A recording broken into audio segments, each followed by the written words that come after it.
Ես ծնունդով Հադրութի շրջանի Մեծ Թաղեր գյուղից եմ, ծնվել ու մեծացել եմ այդ գյուղում, դպրոցն ավարտել եմ այդ գյուղում, սովորել եմ Ստեփանակերտի մանկավարժական ինստիտուտում, ամուսնացել եմ, ամուսինս Սումգայիթ քաղաքից է, 84 թվականին ամուսնացել եմ, տեղափոխվել Սումգայիթ քաղաք։ Սումգայիթում ծնվել են 2 երեխաներս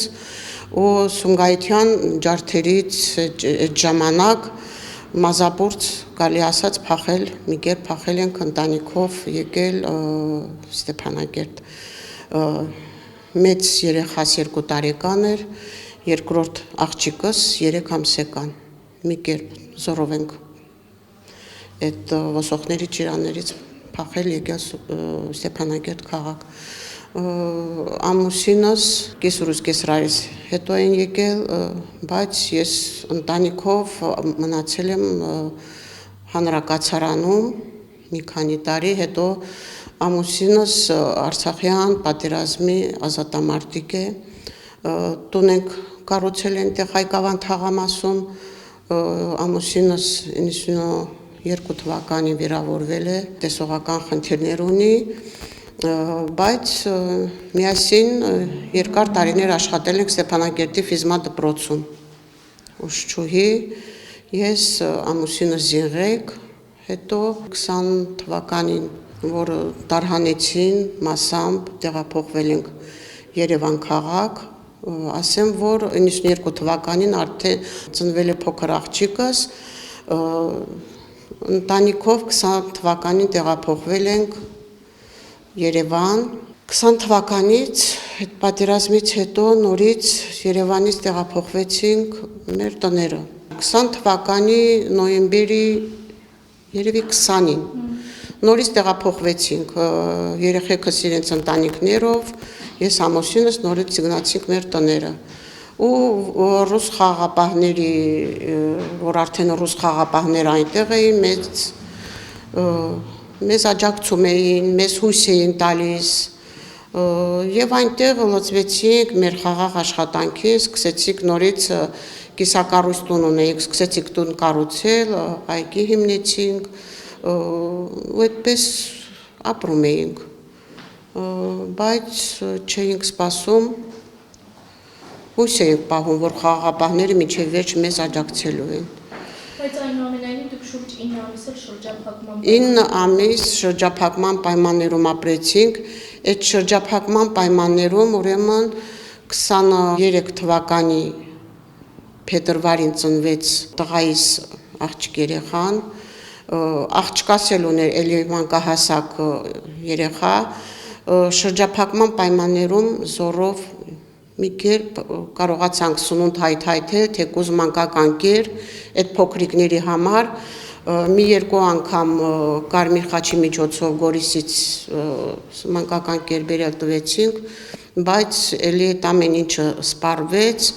գազ չունեինք, լույս չունեինք, ոչ մի ջեռուցում, այդպես անմարդկային պայմաններում մի կերպ կարողացանք ապրել։ Բայց էլի հույս ունեինք, որ մնալու ենք։ Ես դպրոցում աշխատում էի, ամուսինս աշխատում էր, բոլոր երեխաները հույսով գալիս էին դասի, այն մի կտոր հացնել իրար հետ կիսում էինք, այն որ հույս էինք պահում։ Հիմա երանի ենք տալիս, երևի էլի շրջափակում լիներ, էլի այդպիսի սով լիներ, բայց լինեինք մեր տներում։ 23 թվականի սեպտեմբերի 19-ին ես դասարանում էի, դասավանդում էի 12-րդ դասարանում, լեզվի ժամ էր, տղաներից մեկը ասեց քաղցած եմ, ես այդ գիշերը, որ հերթ էի կաղնել մեր ընտանիքի այդ 2 հացը վերցրել էի կտրոնով,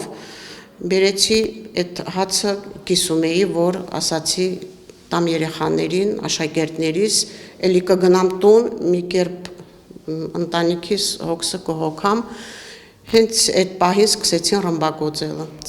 ռմբակոծելը, պատկերացրեք, երեխաները մի կերպ տարհանեցինք, տարանք մոտակա, շենքի նկողները, այդպես էլ 1:20-ին, 1:20 րոպեին սկսեց այդ ռմբակոծությունը, այդպես էլ որ ասմա, իրարանցում, չգիտես, լացուկոց, մանկապարտեզներն էին վազում ծնողները, դպրոցներն էին վազում, որ երեխաներին փրկեն, իմանան տեղը, մինչև ուշ երեկոյան հազիվ կարողացանք աշակերտներին իրենց ծնողներին հանձնել։ Եվ այդպես մի օր տևեց այդ պատերազմը, եկանք մեր տները, նորից վերադարձանք տները, բայց անտիրություն, ոչ մեկը ոչ մի բան չէր ասում, մեկն ասում է ճանապարհը բացելու են, լավ է լինելու, մեկն ասում է ճանապարհը բացելու են, դուրս է գալու, կարծես այսպես որ նայում ես մի անհավատալի բան, ոնց կարաս քո դարավոր երկիրը, քո հազարամյակներով որ մարդիկ այնտեղ ապրել են, երկիրը թողնես ու դուրս գաս, մեր տունը որ գտնվում էր քաղաքի վերևի թաղամասում, հենց Շուշիի այդ բարձունքի այդ ստորոտում, մի կերպ այսպես թաքուն ճանապարհներով գնացինք տուն, երեխեքի շորերը բանը հավաքեցինք, ասացին, որ տեսնում եք արդեն Շարասյունը գնում է, բոլորը պիտի դուրս գանք։ Արդեն ամսի 24-ն էր։ Մեր մեքենայով, փոքր մեքենայով, տղաս, վարում էր տղաս, մեջը հարսս, 7 ամսական փոքրիկը, երկու մյուս թոռնիկներս, 7 հոգով մի մեքենայի մեջ, հենց երեխաների շորերը կարողացանք վերցնել ու տնից դուրս գալ։ Տանս դուռն եմ, չեմ ուզեցել փակեմ, հենց բանալիներն եմ թողել վրեն, ամեն ինչը։ Այդ վերջի օրը հոսանք տվեցին, հեռախոսներն էլ չէի կարողանում լիցքավորել, հոսանք տվեցին եւ չես իմանում ինչ անես, ուրախանաս որ հոսանք տվեցին, բայց դե ինչ օգուտ որ թողնում ես տունը դուրս գաս, այդպես մնացինք բախտի քմահաճույքին, տանը հացել չկար որ վերցնեի, մի հատ խնձորեն ու ծառ կար, այնպես ջղակոտոր, լիքը խնձորներ,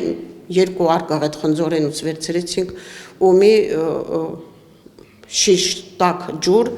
որ երեխային զորով, այն ճանապարհը, որ Ստեփանակերտից Գորիս անցնում էինք 2-2.5 ժամում, 38 ժամ մնացինք ճանապարհին, անձրևի տակ, սոված երեխեքը արդեն լացում էին, մի կերպ դուրս եկա ճանապարհին, սրանից նրանից հացի փշուրներ բան, ուզեցի այն երկու մեծ երեխա են լի, մեկը հիմա դպրոցում են սովորում, մեկը 4-րդ դասարանում, մեկը 2-րդ։ Հա, դեռ դպրոց չէր հաճախում, որ եկանք 2-րդը։ Հիմա եկանք, մնացինք, հենց Հակարի կամուրջն անցանք, այն սարսափը, որ մենք այդ կամրջով պիտի անցնեինք, այն սարսափը իրենք ինչ ձևի այդ թուրք սատանաները ոնց դռները բացեցին, այդ դրանց այդ հայացքները, դրանց այդ սարսափ առաջացնող ձայները, երեխեքը ոնց են վախեցել, դե ես էլ արդեն Սումգայիթից սկսած կարծես արդեն կոփվել եմ այդ ամեն ինչում։ Եկանք մեզ Հայաստանի քաղաքացիները մեծ ու փոքր, չգիտեմ, ինչ ձևով մեզ դիմավորեցին, ինչ ձևով օգնություն կազմակերպեցին, դա աննկարագրելի է։ Թեկուզ աշակերտները այսպես բենզինի շշերը լցած, մեզ ընդառաջ վազեցին, իմանում էին, որ վարելիք չունեինք, հա, սնունդը, բժշկական ծառայությունը, ամեն ինչով մեզ օգնեցին, շատ շնորհակալ, գոհ եք, ես բազմաթիվ անգամ ասել եմ։ Մենք եկանք մի 2 օր մնացինք տեղ գյուղում, մի ծանոթի տան, հետո սկսեցինք տուն փնտրելը, այդպես մենք, չգիտեմ, բախտի բերմամբ եկանք հասանք այս Մրգաշատ գյուղը, երևի այսպիսի հոգատար, այսպիսի սրտացավ, այսպիսի հայրենասեր մարդիկ ես ոչ միտեղ չեմ հանդիպել։ Այնա երկու աղջիկս ընտանիքներով Հայաստանի տարբեր շրջաններում են, ծնողներս ասեն, որ մենք 6 երեխա ենք, 3 քույր, 3 աղբեր, բոլորը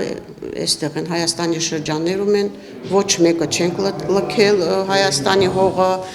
հույս ենք պահում, որ գոնե մի օր կվերադառնանք մեր երկիր։ Մեր տուն, թեկուզ ավերված, թեկուզ ինչ ուզում ա լինի, ես հույս եմ պահում, որ կվերադառնամ իմ տունը, իմ տան դուռը կբացեմ մի անգամ, չեմ անում, իմ բատերը կհամբյուրեմ։ Փախստականի կարգավիճակ ստացել ենք, հա, բոլորը ստացել ենք, բայց չէ, ազնագրերը դեռ չենք փոխել։ Հույս ենք պահում, որ վերադառնալու ենք մեր տները։ Ինչ տարբերություն կա։ Ես ազնագիրս որ բացում եմ, ազնագրիս վրա գրած է Հայաստանի Հանրապետություն, ոնց որ սովորական Հայաստանի Հանրապետության ցանկացած քաղաքացու ազնագիր։ Չեմ իմանում, ասում են այնտեղ ինչ որ կոդ կա պիտի փոխվի, դե սովորականի նման, ոնց որ Շիրակի մարզի, ոնց որ, չգիտեմ, տարբեր մարզերի, Արագածոտնի մարզի, Արմավիրի մարզի քաղաքացիները հերթականությամբ կոդ կա այդտեղ գրած, նույնն էլ 070 կոդը մերնա գրած։ Բնակապահովման ծրագրից օգտվելու համար անհրաժեշտ է ՀՀ քաղաքացիություն, այսինքն չեք էլ ուզում դիմեք բնակարան ստանալու։ Բայց ինչու անհրաժեշտ այդ հարցը ես ուզում եմ մեկից կոնկրետ իմանամ, պարզաբանվի ու վերցնենք, ինչու՞ չէ։ Ես ուզում եմ կոնկրետ մի իրավաբանական խորհրդատվություն, այդ հարցը պարզվի, ինչու համար պիտի վերցնենք այդ Հայաստանի Հանրապետության քաղաքացիությունը, կվերցնենք։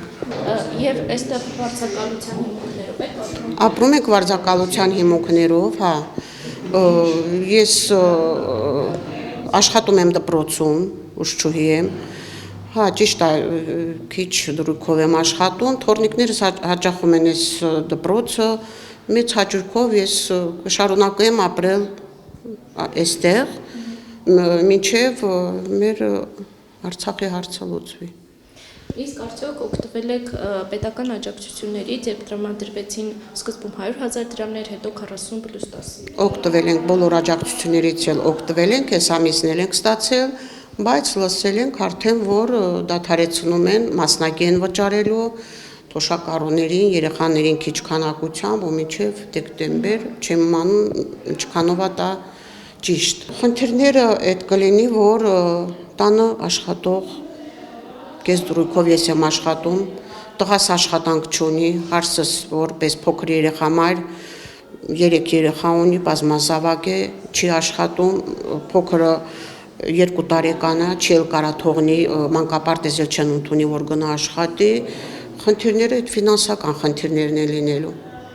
իհարկե լինելու է։ Կան խնդիրներ, որոնք ըստ ձեզ պետք է լուծի կառավարությունը, եւ կան խնդիրներ, որ հենց համայնքապետարանները պետք է լուծեն։ Համայնքապետարանները, կարելի ասած համայնքապետարան օրինակ, եթե դիմում ես, ասում ես աշխատանք չունեմ, ինքը որտեղ աշխատանք տեղավորի, գյուղական շրջանում որտեղ է աշխատանքը, բոլորն էլ իրանց հողամասերում աշխատում են, բոլորն էլ դաշտերում աշխատում են, մի կերպ յոլա են գնում, այդքանը։ Կառավարությունը այդ բնակարանային հարցն է, այդ 40+10-ն է, որ պիտի շարունակի, մինչև բնակարաններով ապահովի մարդկանց, այդքանն է։ Ենթադրենք ես ապրում եմ գյուղում, հա մի փոքր հողամաս կա, մշակում ենք, այդ հողամասն էլ մեզ եկամուտ տալիս, որ յոլա են գնում, բայց այն մարդ կա, որ ապրում է հյուրանոցներում, ապրում է պետական շենքերում, ես օրինակ վերցնում եմ իմ ծնողս, մամաս, 93 տարեկան կին է, ապրում են Արտաշատում, 4 երեխաների տեր աղբերս 5-րդ հարկում, նա այնտեղ եթե կտրեն այդ 40+10-ը, ինչով յոլա գնա, մենք այստեղ էլի կանանչի, միրգ, օգնում են, և օգնում են հարևանները, և մենք էլ մի փոքր հողամաս ունենք, դրանից օգտվում ենք, լավ կլինի այդ հարցին մի քիչ երկարացնեն, մինչև բնակարանային հարցերին լուծում տրվի։